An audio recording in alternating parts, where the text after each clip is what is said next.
আজকে আমরা পড়ব ফিমেল রিপ্রোডাক্টিভ পার্ট।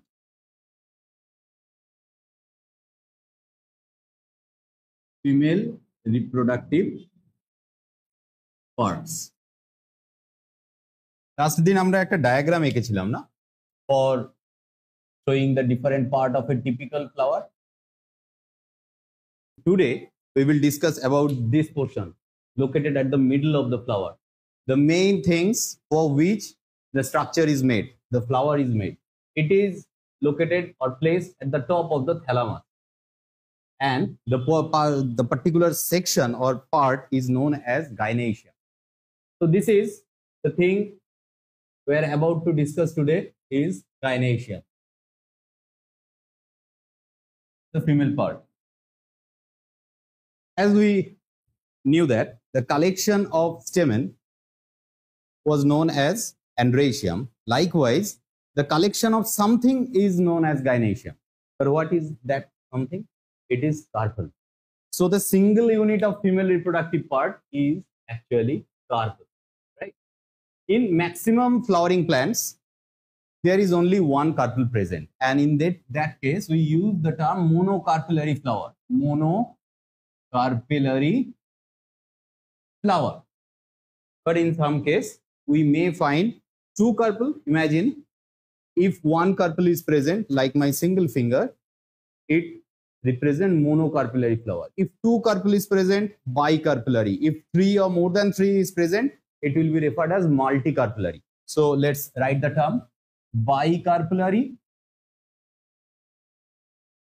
bicarpellary.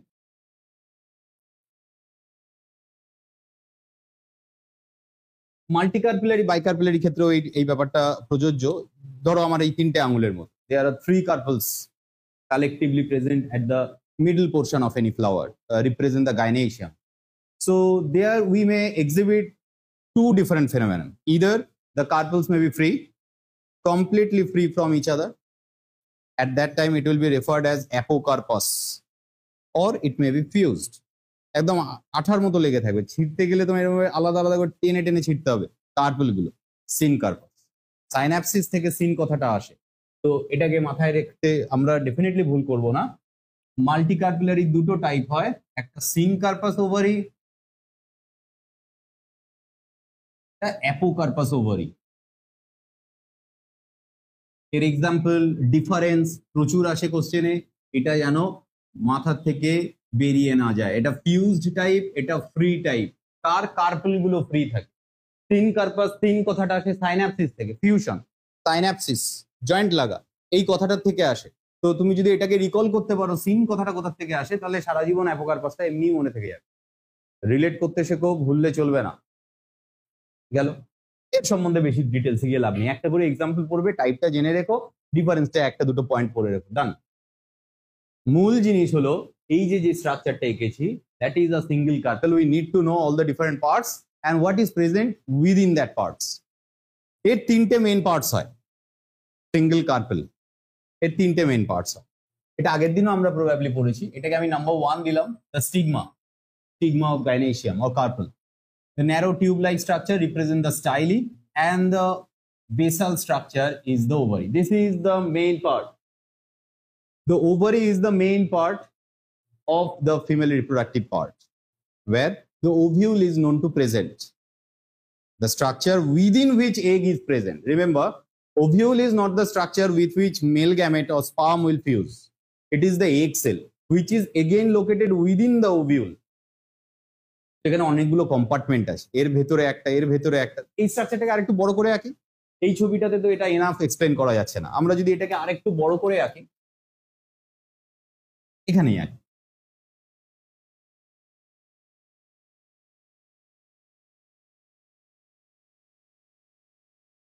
এটা এক একটা ওভিউল, কতটা ভেতরে দেখলাম দেখো। এই স্ট্রাকচারটাকে আমরা একটু বড় করে দেখছি।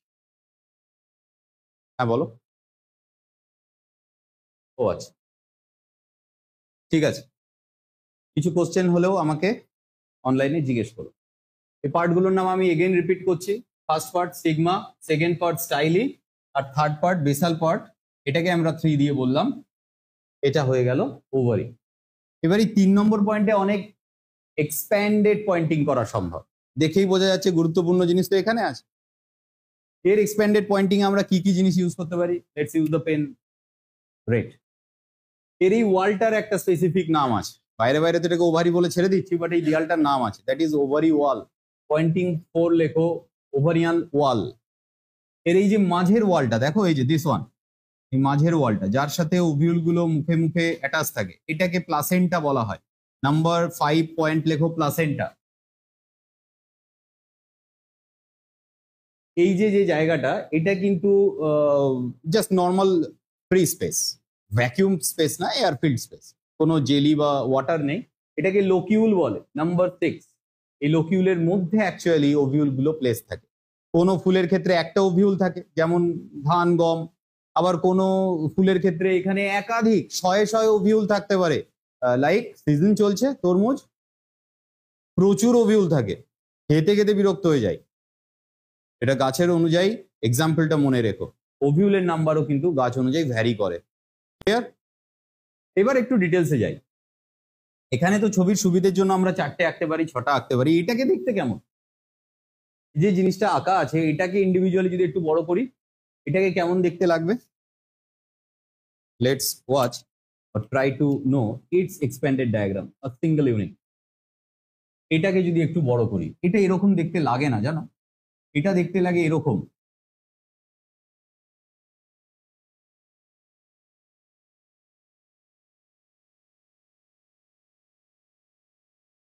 তো any individual ovule, this are ovule. এই পয়েন্টিংটা করো তো, আমি বলতে ভুলে গেছি।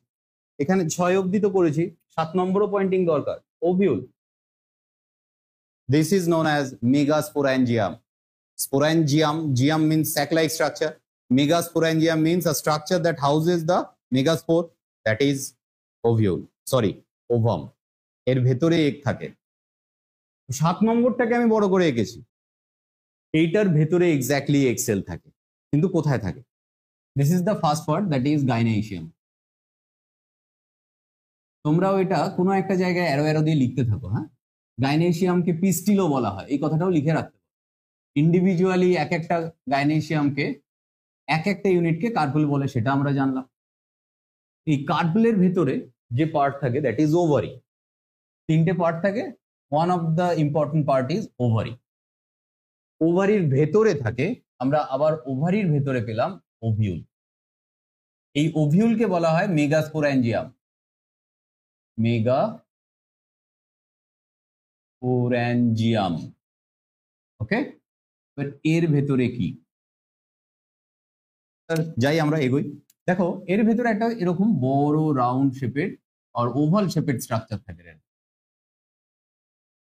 এই স্ট্রাকচারটা ভারী ইউনিক ওরিয়েন্টেশন দেখায়, সেলুলার ওরিয়েন্টেশন। কিরকম? ম্যাচিওর কন্ডিশনে এদিকে 3টে সেলের মতো স্ট্রাকচার দেখা যায়, তার উল্টো দিকে 3টে সেলের মতো স্ট্রাকচার দেখা যায়, মিডলে 2টো সেলের মতো স্ট্রাকচার দেখা যায়। প্রত্যেকগুলোরই মাঝখানে নিউক্লিয়াসও থাকে। এই স্ট্রাকচারটা ম্যাচিওর কন্ডিশনে এমব্রায়ো স্যাক বলে।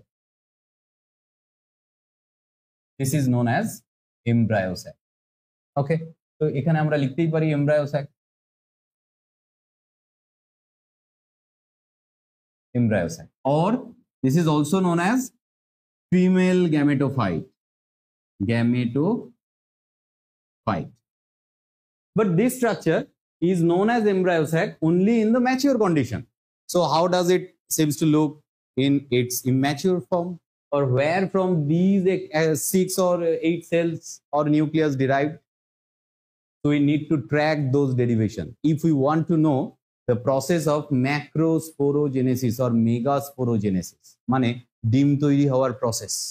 মাইক্রোস্পোরোজেনেসিস যেরকম আগের দিন পড়েছিলাম, খেয়াল করো, মিওসিস ছিল, পোলেন মাইটোসিস 1, 2 ছিল, that was microsporogenesis. Process of genesis means process of generation of microspore, and today we will know the process of generation of megaspore, that is ovum.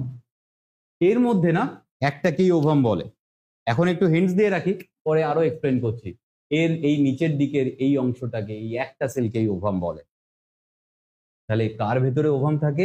Embryo স্যাকের ভেতরে।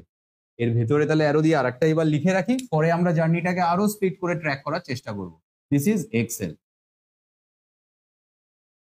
This will be haploid in nature. তো চলো এবার জানি এই haploid সেলটা এরকম ভাবে অদ্ভুত ভাবে তৈরি হলো কিভাবে, ইম্যাচিওর কন্ডিশনে এটা কিরকম ছিল, এর জার্নি স্টার্ট হয় কিভাবে, এই জায়গাটা থেকে আমরা করি একদম টপের লেফট মোস্ট কর্নার।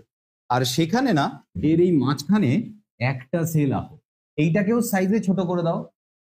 আমি আর ফার্দার এই টোটাল স্ট্রাকচারটাকে নিয়ে আঁকবো না, আমি শুধু মিডলটাকে আঁকবো, আমি শুধু এই জায়গাটা দিয়ে জার্নি শুরু করবো। কিন্তু আমি চাই তোমরা যখন এই ছবিটাকে আঁকা স্টার্ট করবে প্রথমেও এই স্ট্রাকচারটা আঁকো, কিন্তু ছোট করে, সিম্পল করে। আর এর ভেতরেও যে স্ট্রাকচারটা আছে এটাকে এত বড় না দেখালেও ছোট করে দাও। Uninucleated structure, this is called MMC, megaspore mother cell, diploid in nature. আমরা জার্নি শুরু করব এখান থেকে। তো এই পুরো স্ট্রাকচারটাই আঁকো, বাট ছোট করে আঁকো। আর এর ভেতরেও এই একটা সেলকে মোটামুটি এই সাইজে আঁকো, যেটার ডিভিশনটা আমরা দেখাবো। This will B referred as megaspore mother sell. Remember, do not interchange the term megaspore and microspore mother cell. You need to make this term specifically different. Okay, this is diploid structure. So let's know how the embryo sac, mature embryo sac with 7 or 8 nucleus. Now we can erase this diagram.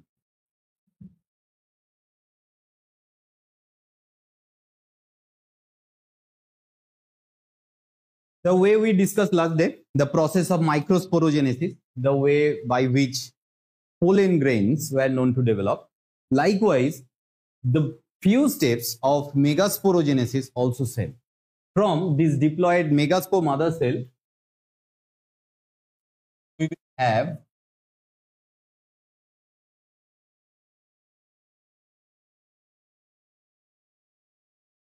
it will be known as megaspore tetrad.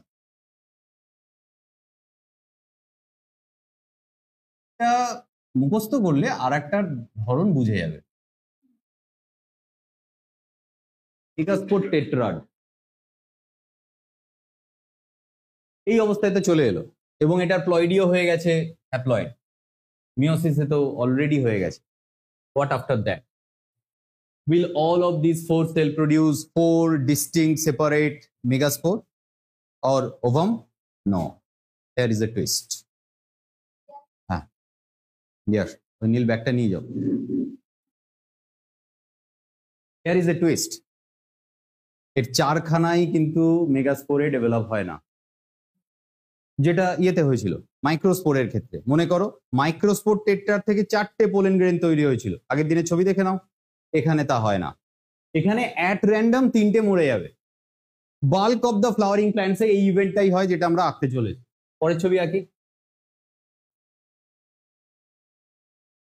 Any 3 at random will degenerate.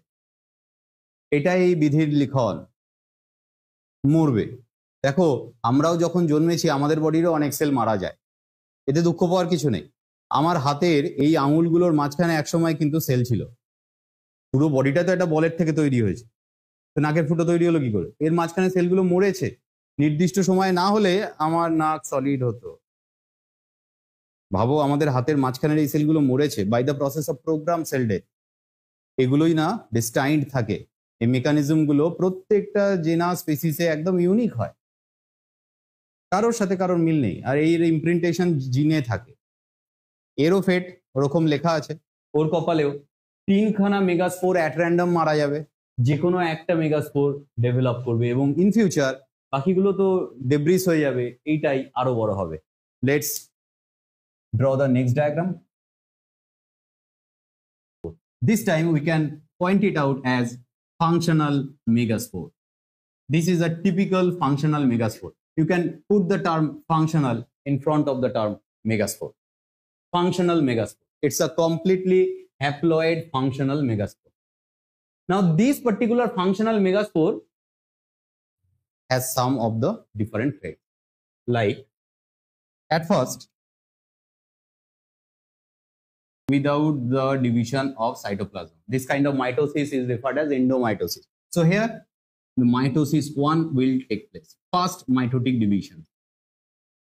As we encountered such kind of similar term in case of microsporogenesis as the name of pollen mitosis, but it will be simply known as first mitosis.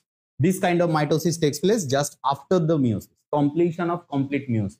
এখানেই কিন্তু plant আর অ্যানিমালের সাথে difference হয় জানো। আমাদের higher অ্যানিমালসদের কিন্তু মিওসিসের মাধ্যমে sperm ovum তৈরি হয় আমরা জানি, ডিটেলস প্রসেস তো এর পরে চ্যাপ্টারেই আছে, খুব ভালো করে পড়বো। কিন্তু এর যে মাইটোসিসের ফান্ডাটা দেখো, মিওসিস কমপ্লিট হওয়ার পর 4টে সেলের সাথে আবার কিছু গন্ডগোল হয়, পরে মাইটোসিস হয় কিছু। এই জিনিসটা কিন্তু অ্যাডভান্স অ্যানিমেলে হয় না।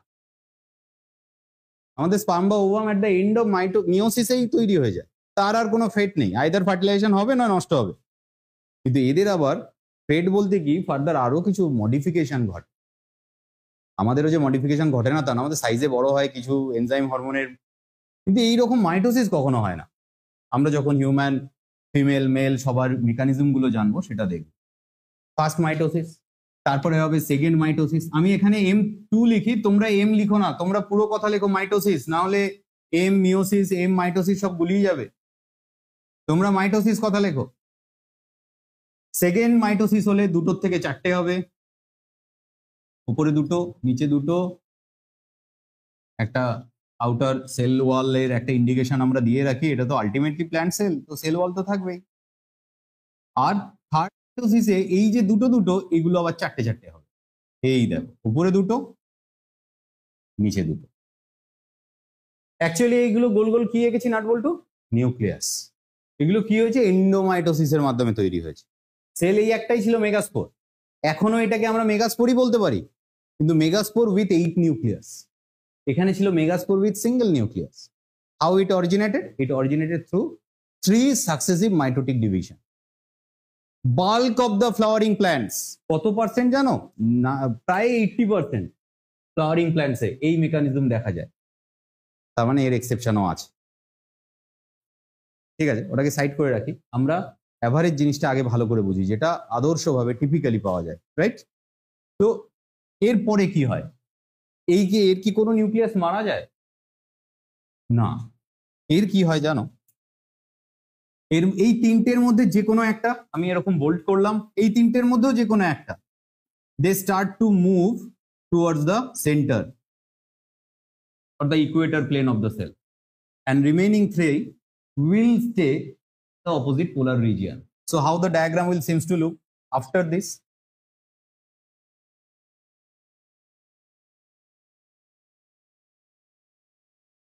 From the opposite pole start to move toward the center of the nucleus, and gradually they will fuse with each other. At this time, if we wish to put their name respectively, these cells found at the chalazal end of the ovule. Chalazal end কোনটাকে বলে আমি এরপরে নয় ওই ছবিটা যেটা তখন এঁকেছিলাম আরেকবার এর উপর দিয়ে এঁকে দেবো। এই জায়গাটাকে বুঝিয়ে দিই আমি। এই পোর্শনটাকে বলা হয় antipodal cells. These are known as antipodal cells. Technically এরা ভেজিটেটিভলি হেল্প করা ছাড়া, নিউট্রিশনালি হেল্প করা ছাড়া আর কোনো কাজ করে না। এরা সেই ওভাম নয়, এখানে কিন্তু একদম কুইন স্ট্রাকচার কে ওভাম। এইটা হলো আমাদের কোনে, দিস ইজ। এটা জেনারেলি মাইক্রোপাইলার এন্ডে থাকে। আমি এরপরে ওই ছবিটা এঁকে দেখিয়ে দেবো which one is known as micropylar end. আর তার পাশে যে কোণের পাশে কোণের বান্ধবীরা বসে আছে এদের নাম হলো সাইনার্জিডস। এই পয়েন্টিংটা করো, this is egg cell, haploid in nature. They all are haploid in nature. Remember, antipodal cells are also haploid. This egg cell is haploid in nature, and these two supportive actor or actress are actually known as synergids. They are also haploid in nature. These synergids have some peculiar filiform structure at their bottom. Filiform structure means finger-like structure. Actually, they help to absorb the shock. Shock of what? When the pollen tube will enter this embryo sac, they will initially absorb the shock of the entry of the pollen tube. So this is our star partner egg. these egg and two synergid cells collectively known as, means these three set of cells collectively known as egg apparatus. And what about these two? When they will remain quite separated from each other, they will be referred as polar nuclei. Polar nuclei. How we can put their ploidy number? We can show the ploidy number n plus n. Remember, do not show 2n. Whenever you are using the term polar nuclei, you should place the term n plus n. But just after some time, if you want to draw another diagram, this particular thing will change.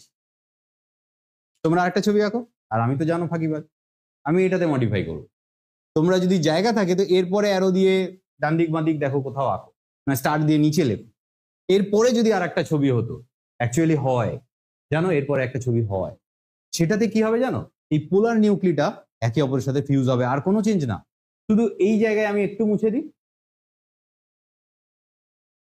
শুধু এইটা একটু আগে অবধি যেটা separated ছিল এবার fuse হয়ে গেল। Now, after fusion of these two separated polar nuclei, can we use the term polar nuclei? Your answer will be no. So, what will be the term? You are great. It will be secondary nucleus. Secondary nucleus, and this time we can put the as the nuclear content of these two polar nuclei fuse with each other, they will become diploid once again. এই একই embryo স্যাকের ভেতরে দু ধরনের প্লয়েডই দেখা যাচ্ছে, বাকি সব সেলগুলো ইন্ডিভিজুয়ালি হ্যাপ্লয়েড, আর এরা একটু আগেই দুটো হ্যাপ্লয়েড ফিউজ হয়েছে বলে এরা ডিপ্লয়েড হয়ে যায়। নিশ্চয়ই এটা তৈরি হওয়ার কোনো গোপন উদ্দেশ্য আছে, ওপরওয়ালা এমনি এমনি বানায়নি, এর কারণ আছে, ভারী সুন্দর কারণ। বাকি যদি সমস্ত পয়েন্টিং মুছে দিই এবং এই ছবিটাকে যদি ওই মেন ছবি যেটা ফার্স্টে এঁকেছিলাম তার ভেতরে আঁকতাম, তাহলে কিরকম দেখতাম? এই পয়েন্টিং গুলো একটু মুছি। তোমরা সব পয়েন্টিং নিশ্চয়ই করে ফেলেছো, বাকি পয়েন্টিং ডিটেলস তো বইতেও আছে। আমি এই সমস্ত অ্যাসোসিয়েটেড পয়েন্টিং গুলো মুছি। তো আগে যে আঁকাটা এঁকেছিলাম সেটাতে এইরকম ছিল না ছবিটা, রাফলি এরকম একটা ফানিকল ছিল। দেখো আবার সেই ছবিটা পেয়ে গেছি না, প্রথমে সেই এই ছবিটাই এঁকেছিলাম তো, এটা তো বইতেও দেওয়া আছে। এই ছবিটাই সবচেয়ে বেশি পরীক্ষায় আসে, কিন্তু সবচেয়ে বেশি ভালো করে এঁকে আনবে, এটা আমি সামনের দিন আঁকতেও দেবো। দিস ডায়াগ্রাম আমরা আবার ওই জায়গাটাতেই পেয়ে গেছি। তোমরা যখন মেগাস্পোরোজেনেসিসের স্ট্রাকচার দেখাবে বা এই স্টেপস গুলোকে দেখাবে, you need not to draw this entire structure at the last. তুমি শুধু প্রথমে একটা এই স্ট্রাকচারটাকে, যেটা আমি বলেছিলাম এমএনসি আঁকবে, সেখানে একটা ছোট্ট করে দেখিয়ে আঁকতে পারো, মানে এইটার একটা smaller version, that also without pointing, কোনো পয়েন্টিং দরকার নেই। কিন্তু তারপর লাস্টে এই ছবিটা কিন্তু বড় করে এঁকো না। আমি কেন আঁকলাম, যাতে তোমাদেরকে আবার রিকল করাতে পারে, ঠিক আছে? এই যে তখন আমি দুটো কথা ইউজ করলাম, চ্যালাজাল এন্ড, মাইক্রোপাইলার এন্ড, এটাতে তো তোমরা বিপদে পড়েছো। আমি এটাকে ক্লিয়ার করে দিই। দেখো এইখানে যে পার্টিকুলার স্ট্রাকচারটা এঁকেছি না, এই টাইপের ওভিউলের নাম হলো অ্যানাট্রোপাস ওভিউল। ওভিউলের আবার অনেক টাইপস হয়। কিছু ওভিউল আছে এরকম দেখতে হয়, জানো, মুখটা উপরের দিকে থাকে, এর মুখটা কিন্তু দেখো নিচে, এরকম দেখতে। আমার হাতের দিকে খেয়াল করো। আর এই পাশে যেটা এঁকেছি সেটার টাইপটা কিরকম বলো তো, এরকম না, সেটা আবার এরকম। আরো আরো অনেক টাইপস আছে। একটা এরকম হয় দেখতে, সাইডে থাকে। এই ছবিগুলো একটু প্র্যাকটিস করে রেখো। সব জায়গাতেই ফাংশনাল এমব্রায়োসাইট, যেটাকে একদম আমরা লাস্টে ফিমেল গ্যামেটোফাইট বলছি, তাতে কিন্তু এই রকমই অ্যারেঞ্জমেন্ট পাওয়া যায়, 8খানা 7খানা নিউক্লিয়াসে। কিন্তু মাইক্রোপাইল কোনটাকে বলে জানো তো? এই ওপেনিংটাকে মাইক্রোপাইল বলে, এখান দিয়ে পোলেন টিউব ঢোকে। এই দেখো, this is micropyle, the point through which generally the pollen tube try to access the embryo sac. তো এই ছিদ্রটা, এই ঘটির মুখটা উপরের দিকে, নিচের দিকে, সাইডে থাকে। এটার নাম অ্যানাট্রোপাস, এটার নাম হলো অর্থোট্রপাস, এটার নাম হলো হেমিঅ্যানাট্রপাস। এরকম বেশ কিছু নাম আছে আলাদা আলাদা, দেখে নাও। 5-6টা ছবি হয়, বইতে দেওয়া আছে। আর এই সবকটা টাইপস তোমরা একে একে পয়েন্টিং করে লিখে রেখে দিও। পরীক্ষায় কি করতে দেবে বলো তো? একটা ছবি আসবে, বলবে identify this type, give example. তো তোমাকে অর্থোট্রপাসের একটা এক্সাম্পল মনে রাখলে কাজ হয়ে যাবে। আর এটা যে অর্থোট্রপাস, সেই নামটাকে মনে রাখো। বাকি ডিটেলস কিন্তু এটারই লাগবে, কারণ এটাই বেশি পাওয়া যায়। অ্যানাট্রপাস ওভিউল স্ট্রাকচারটা এরকম, যেদিকে পোলেন টিউব ঢোকে যেদিক দিয়ে, সেই এন্ডটাকে মাইক্রোপাইল বলে, এর ঠিক উল্টো এন্ডটাকে বলা হয় চালাজাল এন্ড। চালাজাল এন্ড বলে জেনারেলি। এর এই পিঠটা আরো বড় হয়, আমি অত জায়গা পাইনি বলে আঁকিনি।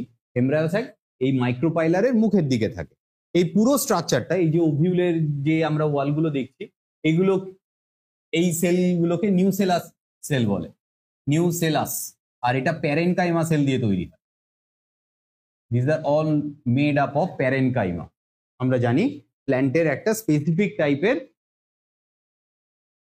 Permanent tissue parenchyma tissue. Parenchyma tissue দিয়ে এটা তৈরি হয়।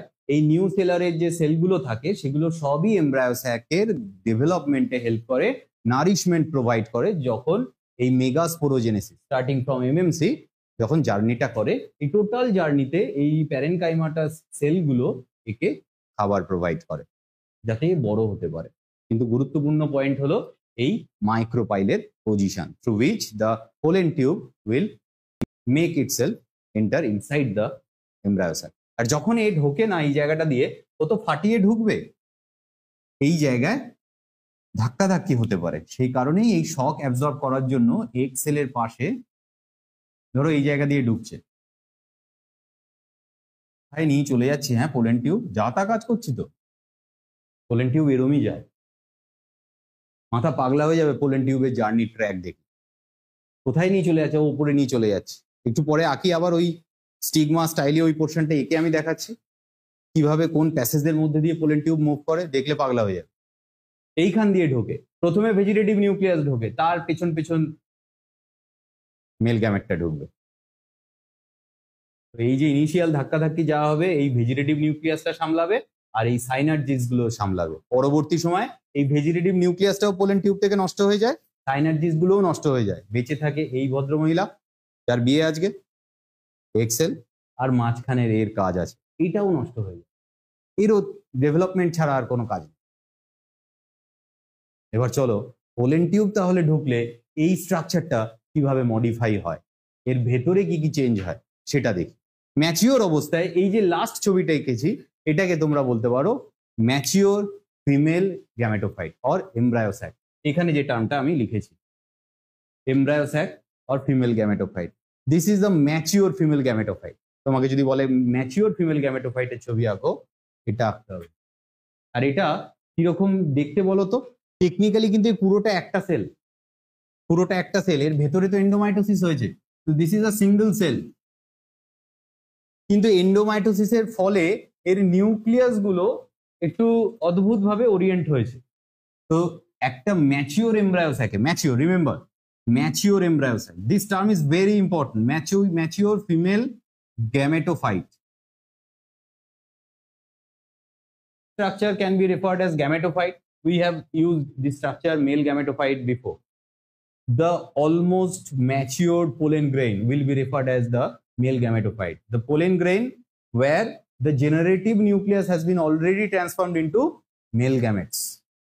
But generative cell হিসেবেও আছে। 2 cell stage at least যেতে হবে। 3 cell stage গেলে male gamete পাবো, আর 2 cell stage থাকা মানে টিউব নিউক্লিয়াস আর জেনারেটিভ নিউক্লিয়াসটা আমার হাতে আছে, সেটাকেও কিন্তু মেল গ্যামেটোফাইট বলা হয়। পরীক্ষায় আঁকতে দেয়, মেল গ্যামেটোফাইটের ছবি আঁকো ম্যাচিওর, ফিমেল গ্যামেটোফাইটের ছবি আঁকো ম্যাচিওর, তো লাস্ট স্টেজের ছবিটা আঁকতে হয়। আর এটা টেকনিক্যালি 1 সেল 7 নিউক্লিয়েটেড স্ট্রাকচার। এটা খুব কোশ্চেন দেয় জানো, why mature embryo sac is referred as single celled 7 nucleated structure, explain. 3 number ছবি আঁকতে হবে, এক্সপ্লেন করতে হবে।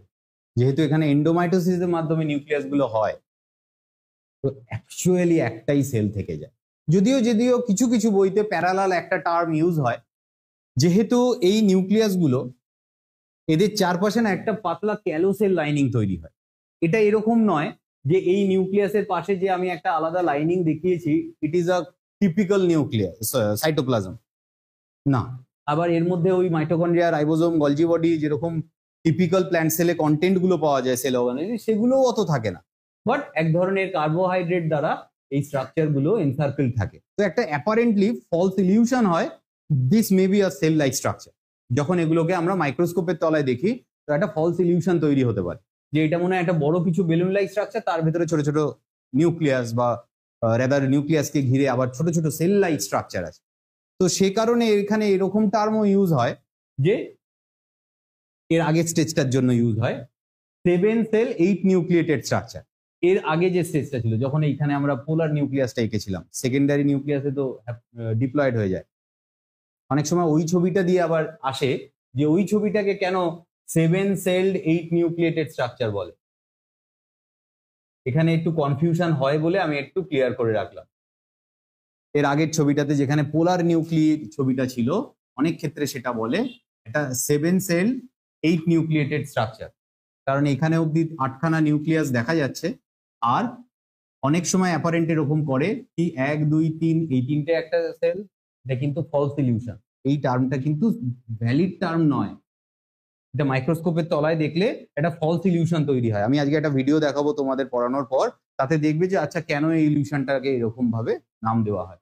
তো 8খানা নিউক্লিয়াস তো এখানে দেখা যাচ্ছে 1 2 3 4 5 6 7 8, এটার নাম সেকেন্ডারি না, এটার নাম পোলার নিউক্লিয়াস যখন হ্যাপ্লয়েড ছিল। তো 8 নিউক্লিয়েটেড বুঝলাম, হোয়াট অ্যাবাউট 7 সেল? এখানে 1 2 3 তিনটে সেল হলো, এখানে 1 2 3 তিনটে তিনটে 6টা হলো, আর এই টোটালটা একটা সেল। অনেক ক্ষেত্রে এটা বলে, ম্যাক্সিমাম কোশ্চেন তুমি এই লাইনটা থেকে বলো। যদি কখনো এটা দিয়ে দেয় যাতে তোমরা বিপদে না পড়ো, জাস্ট একটু বলে রাখলাম, যদিও এটা কিন্তু ভ্যালিড টার্ম নয়।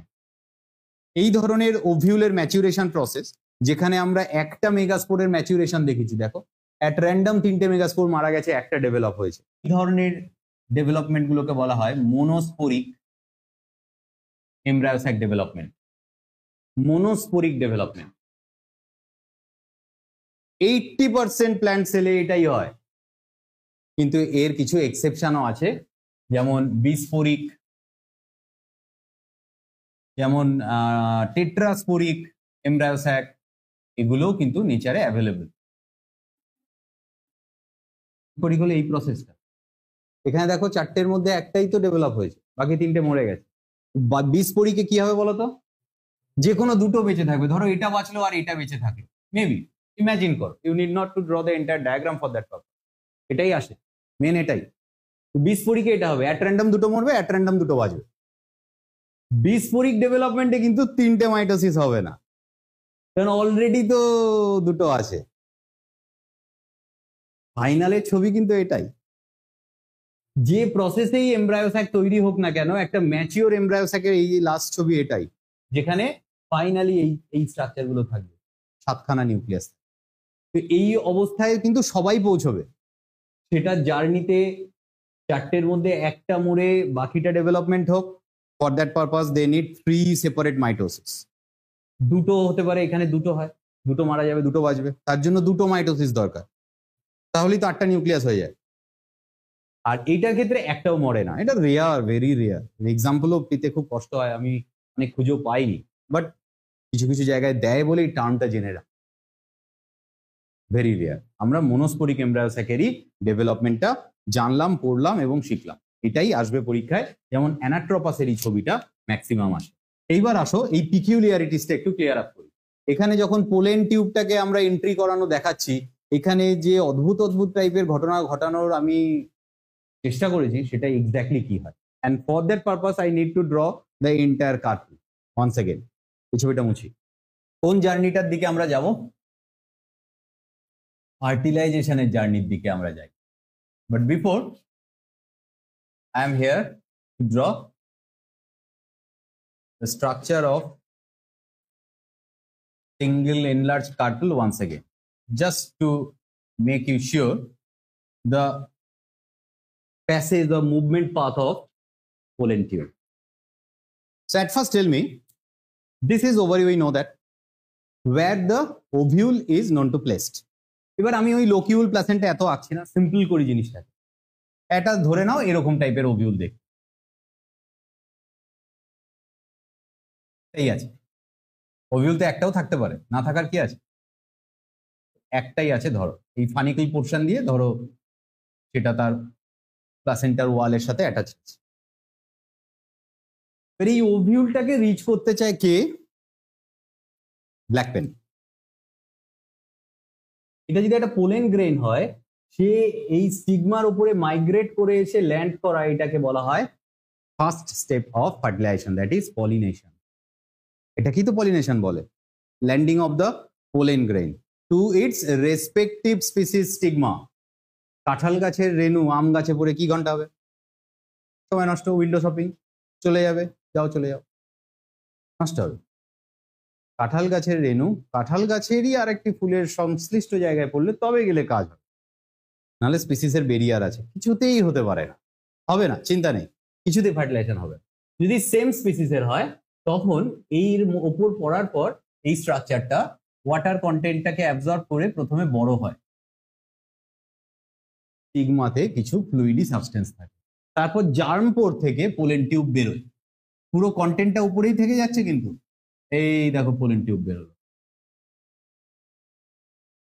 এই পোলেন টিউবের মাথার দিকে থাকে ভেজিটেটিভ নিউক্লিয়াস, তার ঠিক পেছনেই দুটো জিনিসই থাকতে পারে, আইদার জেনারেটিভ নিউক্লিয়াস থাকতে পারে, 2 সেল স্টেজে ধরো রিলিজ হয়েছে, বা 3 সেল স্টেজে রিলিজ হলে এখানে দুটো মেল গ্যামেট আলাদা পাবে। যদি এখানে জেনারেটিভ নিউক্লিয়াস থাকে তাহলে এটা কিছুক্ষণ পর এই স্টাইলির মধ্যে দিয়ে যেতে যেতে মেল গ্যামেট ভাগ হয়ে যাবে, সব রকমেরই পসিবিলিটি সম্ভব। ধরে নিলাম এখানে 3টে সেলই আছে, এবারে কি করবে বলতো, উইথ টাইম শুধু ক্রমশ নিচের দিকে মুভ করবে। ধরে নাও এটা আরেকটা এঁকে দেখাই, এই পাতলা পোলেন টিউবটা আরো ক্রমশ পাতলা হতে হতে হতে হতে এই দেখো এই জায়গা দিয়ে ঢোকাচ্ছে। আমি আর ডবল টিউব এঁকে সময় নষ্ট করলাম, ব্যাপারটা তো বুঝতে পারছি। এর এই যে মুখটা, এই যে মাথাটা, এর এই মাথা এর ভেতরে ঢুকলেই রাপচার হবে, আর রাপচার হয়ে প্রথমে রিলিজ হবে ভেজিটেটিভ নিউক্লিয়াস, ও ধাক্কাধাক্কি গুলো সামলে নিয়েছে, তারপরে আসবে প্রথম male gamete, first male gamete, যে আগে ঢুকবে সেই ফার্স্ট। এখানে যে কেউই আসুক, ওর মাঝ রাস্তায় যদি মারামারি করে সেকেন্ডের জন্য ফার্স্টে চলে আসে তো সেই ফার্স্ট, তা যেই ঢুকুক একই রেজাল্ট হবে। যে ফার্স্টে ঢোকে তাকে ফার্স্ট নিউক্লিয়াস বা ফার্স্ট মেল গ্যামেট বলে, যে সেকেন্ডে ঢোকে সেকেন্ড মেল গ্যামেট বলে। এখানে আমরা দুটো মেল গ্যামেট দেখতে পাচ্ছি, মেল গ্যামেট। কি নেচারের হয় এগুলো? হ্যাপ্লয়েডের নেচারের হয়। উদ্দেশ্য হলো এইখানে ওভামের সাথে ফিউজ হওয়া। এখানে একটা গুরুত্বপূর্ণ সেল আছে, আমি এই সেলটাকে এরকম লাল করি বড় করে, আর এর মাঝখানে আর একটা গুরুত্বপূর্ণ সেল আছে, দ্যাট ইজ সেকেন্ডারি নিউক্লিয়াস। বাকিগুলোকে আমি আর আঁকছি না, সময় নষ্ট, সবই আছে, সবই আছে, এই দুটোই গুরুত্বপূর্ণ, কাজে লাগবে। এর মধ্যে এক্স সেলের প্লয়েডি হলো n, this is X cell, এটা এন প্লয়েডি, আর এটা সেকেন্ডারি নিউক্লিয়াস, এটা 2n প্লয়েডি। আমরা জার্নিটাকে আরেকবার ট্র্যাক করি।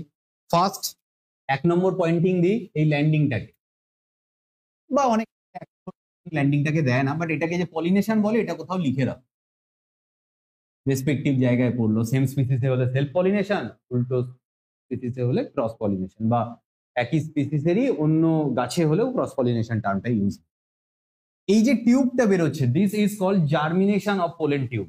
তো জার্মিনেশন শুধু ওই সিডলিংস এর ক্ষেত্রেই হয় না, এই স্টেপটাকে তোমরা পয়েন্টিং 2 ও দিতে পারো।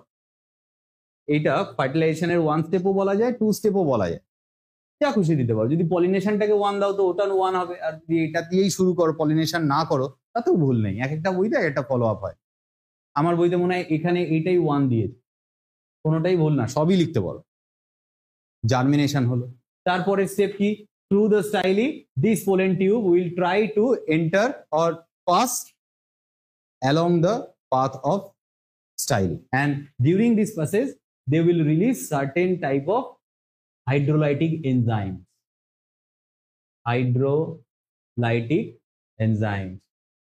These enzymes help the pollen tube to penetrate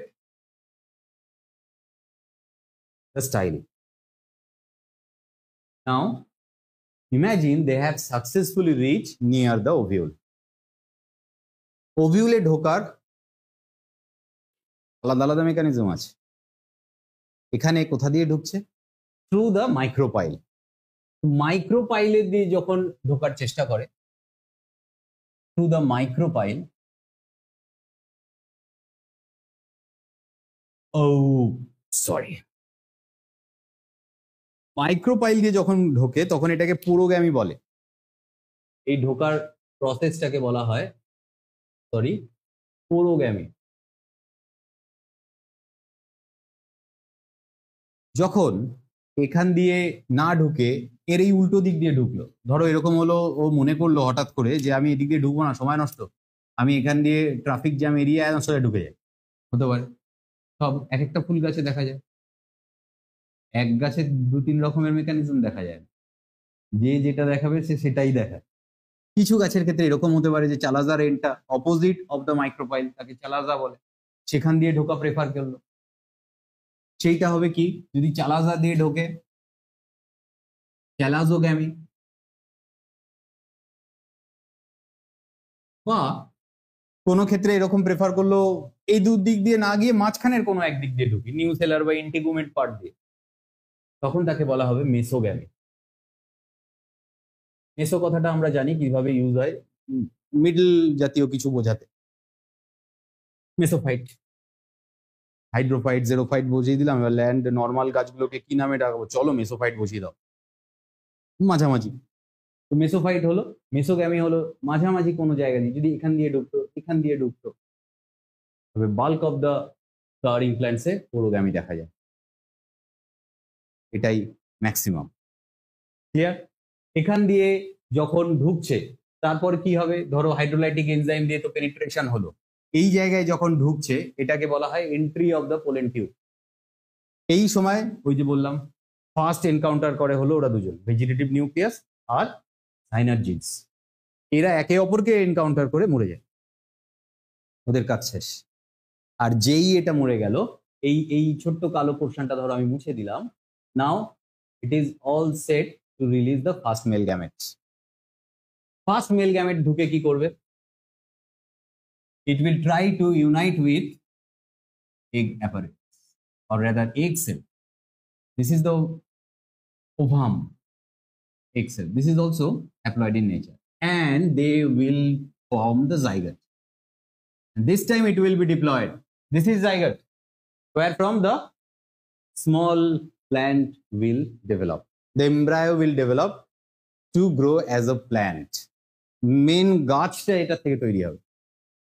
যে মেল গ্যামেটটাই প্রথম ঢুকবে সেটাই ফার্স্ট মেল গ্যামেট, কথাটা লিখে রাখো। ও যদি শেষ মুহূর্তে সেকেন্ডেরটা আগে ঢুকে যায় তো ওই ফিউজ করবে। কেন বলো তো ফার্স্ট ফিউশনটা এক্সেলের হয়, কারণ এক্সেলের দিক দিয়ে তো ঢুকছে, থোড়া না ও মানে সামনের লোককে ছেড়ে আগে ওর সাথে বন্ধুত্ব করতে হবে, জেনারেলি এটাই হয়। তারপর পর পেছন পেছনেই ঢোকে সেকেন্ড মেল গ্যামেট, তো আমরা এটা লিখলাম second male gamete. and how it will behave and what is its fate, it will encounter the secondary nucleus, peculiar diploid in nature, and this time they will form the primary endosperm, vital portion which is triploid in nature in all flowering plants. They will strictly have the structure present in all flowering plants, known as endosperm. Process গুলোর নাম জানো? This process, where the simple zygote, diploid zygote is known to form, is known as syngamy. How can we define syngamy? The basic process of fertilization, where male and female gamete unite to form the zygote. Done. A syngamy term human use হয়. But this is unique. Something rare kind of division or rather fusion present in only angiosperm, and this is known as triple fusion. তিনবার আলাদা আলাদা fusion হয় না, ফিউশনের পর triploid sell তৈরি হয় বলে এটাকে ট্রিপল ফিউশন নাম দেওয়া হয়। As in case of every angiosperm plants, two separate event of fertilization takes place. First fertilization is syngamy, second fertilization, remember this is second event of the fertilization is triple fusion. That's why the mechanism of fertilization in case of angiosperm is known as double fertilization. This is the simple definition. আমি আবার যদি ডেফিনেশনটা বলি আবার same বলবো, ঠিক বলবো, কিন্তু ল্যাঙ্গুয়েজটা হয়তো হুবহু নাও মিলতে পারে। তোমরাও এরম ভাবে মুখস্থ করো, এটা কোনো ল নয়। So you need not to memorize the entire definition within quotes. Make it by your own choice. Try to memorize the things by your own. Try to assimilate the entire process. How we can stand this particular definition with. This is the most easy way to define the process of double fertilization. এটা প্রথম নাওয়াস্টিন বলে একজন scientist দেখেছিলেন। খুব প্রশ্ন আসে, খুব। It was long ago, right? এটা লিলি ফুলের মধ্যে দেখা গেছিল, উনি এটার ফাইন্ডিং করেছিলেন। তো এখান থেকে সব ধরনের কোশ্চেন তুমি এক্সপেক্ট করো। ফিল ইন দ্য ব্ল্যাঙ্কস দিতে পারে, ট্রু অ্যান্ড ফলস, এমসিকিউ, নিটের মতো কোশ্চেন বা অন্য যে কোনো আমরা কম্পিটিটিভ এক্সামে এই কোশ্চেন পেতে পারি। এই লাইনটা খুব ইম্পর্টেন্ট, খুব। আরেকটা কথা বলে তোমাদের কোশ্চেনে আমি যাব, তোমাদেরও কারো কোয়ারিজ থাকতে পারে। আমার এখানে আর একটা জিনিস বলার আছে। After formation of this two things separately within the gametophyte or within the embryo sac, what next? সঙ্গে সঙ্গে গাছ হয়ে যাবে না, এ বিশ্রাম নেবে। এটা তৈরি হওয়ার পর এর ডেভেলপমেন্ট সাথে সাথে আগে হয় না। এর সম্বন্ধে ডিটেলস সামনের দিন পড়বো। এ রেস্ট নেবে। আর এই ভদ্রলোক, একে বলা হয় PEN, প্রাইমারি এন্ডোস্পার্ম নিউক্লিয়াস। এ বড় হয় আগে। ইনিশিয়ালি এ নিজে বড় হওয়ার জন্য এর যে খাবার দাবার প্রয়োজন, এটা এই সাইড থেকে নিউসেলার সেল, ইন্টাগুমেন্ট, এগুলো প্যারেনকাইমা সেলস, ওদের থেকে একদম চুষে চিপসে নিয়ে নেয়। পরবর্তী সময় দেখা যায় এই এন্ডোস্পার্মটা একটু বড় হলে আর এই সেকশন গুলোকে খুঁজে পাওয়া যায় না আলাদা লেয়ার হিসেবে, সব ও খেয়ে নিয়েছে। এবার এ একটু হেলদি হয়ে যাওয়ার পর এ যখন বলবে যে now I am ready to feed another one, এইবার একে নারিশমেন্ট দেবে। Now zygote will start to develop. এই ইনিশিয়ালি কিন্তু ইনার্ট হয়ে বসে থাকবে, সিঙ্গেল ডিপ্লয়েড সেল হয়ে বসে থাকবে। ডেভেলপমেন্ট আগে কিন্তু ডাবল ফার্টিলাইজেশনের পরে এর হয়। এটা সম্বন্ধে ডিটেলস আমরা সামনের দিন জানবো।